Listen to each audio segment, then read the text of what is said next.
Hello guys, welcome back to Quick Guide, and in this video I'm going to talk about how can you send USDT through your Trust wallet. So without any further ado, let's dive right into this exciting video. Now, in order to send USDT, you just simply have to open your Trust wallet at very first and unlock it just simply, and after unlocking this, you will get to see this send button right here. Tap to send button, and after that you will get to see all of your bitcoins and currencies that you have purchased. Now if you don't have anything, you will see exactly similar to mine. Now if you have USDT, it will show USDT right here. You can just simply select the amount and send it. Otherwise, you just simply have to tap to buy cryptocurrency and search for USDT.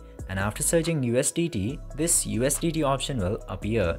Just simply purchase this USDT first, and then you can simply send the selected amount after that. This way, you can easily purchase and send USDT through your Trust wallet. I hope this video was informative for you. If yes, don't forget to like, share and subscribe to the channel to never miss another update. Thank you for watching the video.